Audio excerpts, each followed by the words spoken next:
All right, thank you very much, everyone, for coming. Obviously, we have a special treat here today. Ashton Eaton has been so gracious to take time out of his busy schedule to talk to us a little bit before the Cal Poly ShareSlow.com Invitational tomorrow. Ashton is the 2012 Olympic gold medalist in the decathlon. He's also the world record holder in the decathlon and the indoor heptathlon. When he broke the world decathlon record, it was an 11-year standing record. He also broke the 20-year-old American record that was previously held by Dan O'Brien. Also, before we get started here today, I just wanted to introduce Coach Harry Mara, longtime local track official here. He founded the All-Comers Meet in Atascadero and has been a very prominent representative for track and field locally along the Central Coast for many years. Also, want to point out to you Bentley Murdoch. He is the SLOW ambassador for ShareSlow.com, which is sponsoring this invitational. So without further ado, I'd like to introduce Ashton Eaton. Thank you for coming. And before you ask a question, please introduce yourself and the media outlet that you're representing. Thank you. Hey. Hi, Ashton. I'm Nick with the San Luis Obispo Tribune, the local daily newspaper. Just wanted to ask you, I know you've done this event once before, what brings you here? I know you have a connection with your coach, but what do you like about this event, and why did you decide to do it? The first time I came here was in 2011, and I didn't really know what to expect because I'd never been to SLOW before, but Coach talked about how it was a good meet, and obviously he was here for years. And part of me thinks he just wanted to come back to where his old stomping grounds for a while. But that year I ended up at this meet getting my personal best in all three of the throws, which I didn't expect. I mean, we had good training, and obviously in Eugene it's rainy. Here it's good weather. And being a multi-event athlete, I go to small meets all the time. You know, I've been to meets where people aren't even in the stands. So this is, to me, not necessarily a low caliber meet, but it's, you know, just a fun place to come. Crowd gets into it. Obviously the collegiate kids are having a good time, so had a good atmosphere, and Harry was the catalyst, and I enjoyed it. Let me ask you one other question. I'll pass the mic after this. But I know I cover a lot of high school sports. You didn't do decathlon in high school. You probably get this question all the time. But you know, does the event need more exposure? I mean, what sort of led you into it, and did you feel lucky that you ended up where you are right now? As far as the exposure is concerned, I don't really think about that too much, and I'm not sure if that would be beneficial to people. I mean, it's easy to see one story where I didn't know what it was, and then I found out what it was, and you know, now I did cool things, but maybe it doesn't work out for everyone. A lot of people may try it and get hurt and ruin their lives or something, you know. So as far as exposure, I think the only thing I would like to see is it be available in high schools more. It wasn't even an event in at least my hometown. I'm not sure, maybe, no, I think all of Oregon there is some multi-event athletes, but as long as they kind of label it as an event that people can participate in. I think that would help a lot. And sorry, what was the other part? Just, do you feel like you, in a way, you're real fortunate to have ended up where you are? I mean, Oh, yeah. I think a lot of things had to go right in order for certain things to take place that have, you know, be it my trip to the Olympics or the world record in Eugene, or even just going to college. I had to have a lot of good coaches. Obviously, the family support was there. And it's really hard to put a label on just one thing that happened in my life that led me to where I am now. Obviously, it was a bunch of stuff, kind of like the multi-events. There's a lot of things that go into it that make it either a successful thing or a failure.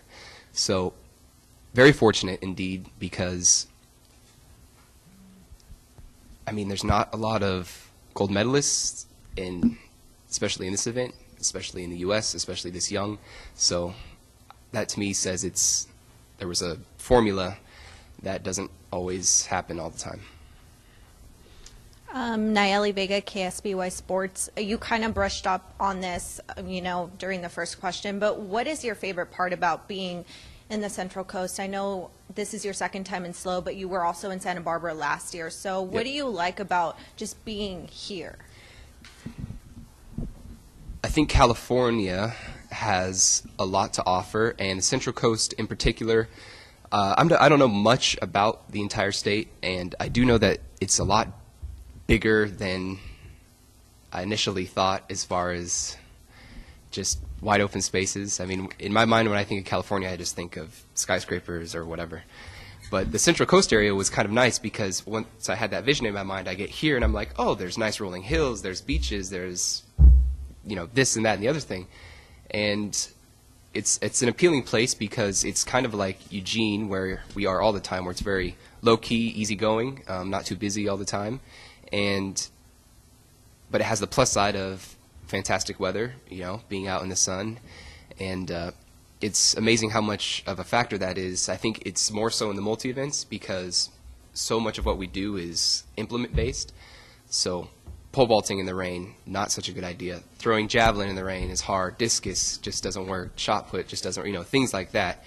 And it is a huge factor in Eugene because it's literally always raining. It's like all we talk about, But there's a factor there that helps the mental side of things because at trials it was raining and it never affected me. But it is also good to come here, be able to get outside and pole vault, whereas we're always inside pole vaulting or doing those other things. So it provides what I need athletically, and it also has an air of something different, which is also very nice to get a change. And it also has, I think also, and around this region there's good competitions close by. So a lot of those things just kind of work out to be, this is a good area, and it's not too far from home. So it's a very good combination. Okay, and talk a little about your coach, Harry. Obviously, he's a local, but what has he done for you, in the past couple of years to help you improve as an athlete? There's been a lot of things that he's done to help me improve.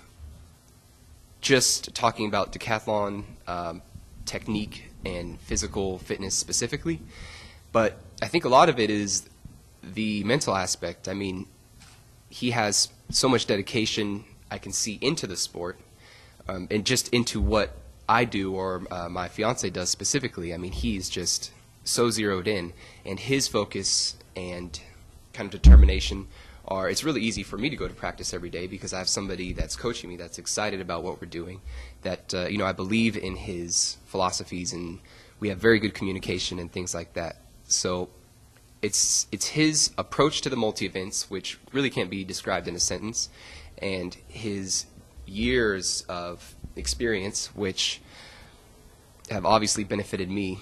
And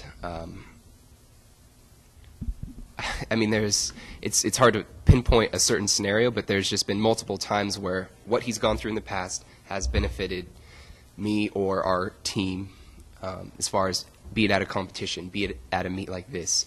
Everybody in the multi-event world knows Harry Mara, so it's easy for us to come here and get things set up, or go wherever and get something set up.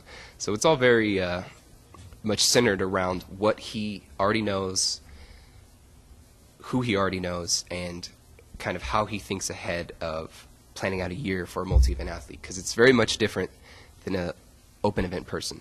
They kind of train, then they go to the circuit in Europe, do meets every weekend, every other weekend, get prize money and things like that. Whereas for multis, we do our event twice a year, maybe 3 times, and the training is a lot different. We don't always compete, and when we do, it's 3 events here, 3 events there. So what meets are going to be good for that? Is this place going to be windy for pole vault, but we want a good session, so we can't, we have to factor that in. He thinks about all that stuff. Talk about how you've grown as a person this last year, obviously going through the Olympics. Now you're a world record holder. So how have you grown? Well, I went from 185 to 190 this year, so I feel pretty, I you'd have to ask other people, but I don't really feel much different than I always have. As far as the growing aspect, I find that most of that happens on a mental level. So having done what I've already done, I don't necessarily get intimidated as much as I might have in the past at a competition with big-name athletes, or if you want to call it a high-caliber competition. There's a lot of other industry things that I think I've learned about and just gotten privy to with media and just traveling a lot and having to maintain that as an athlete, being in good fitness, having good training, but also having to travel back and forth to different things and kind of put on a different game face, if you will. It's, as part of the job. So the growing aspect just doesn't happen. A lot of it is happening outside of the track. Do you feel like, becoming a celebrity has that been hard to deal with, or what comes with that? I definitely think there's certain levels of stardom, and whatever level I'm at is not really hard to handle or whatever. What comes with that is kind of you have a team of people around you, and when you have certain things to do, like if I'm coming to an event like this, I know it's a media thing and I'm prepared for it, but if I'm going to like the grocery store or something where I'm not expecting things like that to happen, that's when you kind of realize like this is part of the job or how things go, and you have to just get in your mind to take your time and listen to the fans, because they are the reason that you're doing so well. And like, why would I compete if nobody's in the stands? I still like doing the event, but it kind of makes it more exciting when other people like watching. So do you know yet what you're specifically going to be competing in at this event? Yeah, I think we've decided on the javelin and the 110-meter hurdles, and possibly running a leg on a 4x4 if it gets put together. That'd be fun. Yeah. Hi, Ashton. Hey. David Taylor, SlowCalSports.com. I have a couple of questions for you. The first one is, for better or worse, many Americans aren't necessarily aware of track and field until the Olympics roll around. Right. Talk about your Olympic experience, any pressure you may have felt, and how pleasing it was to perform as well as you did on that stage. I don't think I felt pressure at one specific time, but it was kind of, I wouldn't say it was building up all year, but it was definitely there all year. For me, the practices in 2012 were a little bit more mentally taxing, where I knew at the end of all this there was going to be a chance to go for the gold medal. And when you have that, okay, I could get a gold medal, I could get a gold medal, I could get a gold medal. When you have that in your head, and then practice isn't going well, you kind of are getting frustrated because all you want is to make improvements, because then that keeps in your mind kind of making that easier, like, okay, the chance is better. So every practice that I have that was bad, which probably is 90% of the time, there's a frustration involved, or kind of like I need to come back the next day and do more type of thing. So it was kind of like that all year, but once I got to the event, it's not that I didn't have a confidence throughout the year, but I was just more confident in what was going to happen, what Coach and I had talked about. We made very specific things per event that were going to take me to the gold medal, if I followed them, and we basically just did that. I mean, it was all business from the time the gun went in the 100 meters till the very end, and I think that's a good way to describe last year. All business, really. It was hard to have a lot of fun, maybe some fun in Istanbul, but the world indoors. But yeah. One more question here. As the reigning gold medalist and current world record holder, goes the unofficial title, world's greatest athlete. Right. Talk about what it means to be an athlete at such a high level, and how do you define athleticism? I would say Bowerman defined athleticism pretty well. If you have a body, you're an athlete. It's just any type of movement that you are doing with the body, you're athletic. If you're running on a treadmill, if you're swimming in a pool, if you're walking around a track, I think that's all athleticism.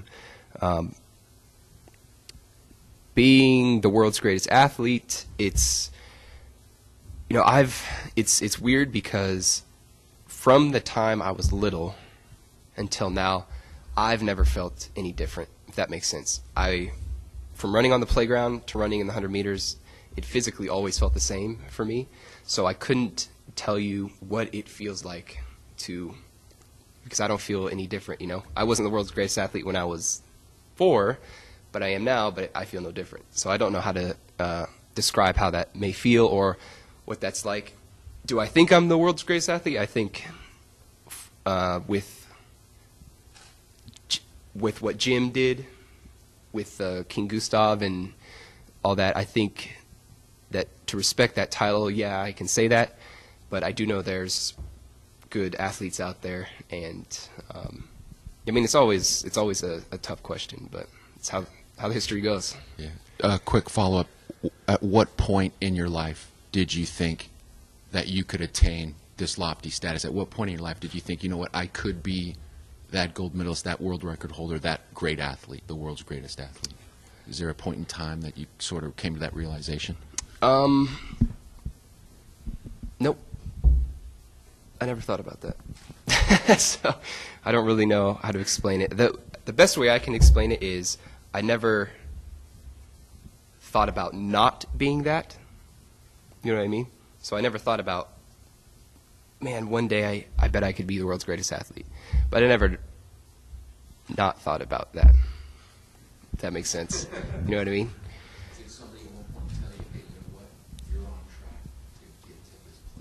Yeah, I had a lot of people, not a lot, but I had some individuals who, I guess, saw potential and said, you keep going and on this path, doing what you're doing, you have the potential to be really great at something. So, I guess I don't know if it was a curiosity, like, okay, let's see if they're right, but I always just kind of enjoyed what I was doing, and I think with track, it's interesting because you're young and physically you mature, and so you get better. And I think when you get better at something, it's very easy to start liking it a lot. And I liked getting better at stuff, and I was kind of believing what the people were saying. And with the multi-events, it's super easy because you start from 0 in 7 events, and you can keep getting better in all of them. And so it's very addictive to keep seeing improvements. And it's still going that way, so I still like it. I think when something kind of becomes stagnant that you're really trying to get better at, maybe it's not so appealing anymore. But I don't know why I thought of that, but anyways. Well, we are approaching the time where Ashton is going to need to go train here, so we're going to let him go, but I would like to thank everyone very much for coming. We appreciate it. And just to remind you, events tomorrow start at 11 a.m. With the javelin throw. So thank you very much for coming. And thank you, of course, Ashton, very much. No, it's my pleasure. Thanks for having me, and hope it was worth your while.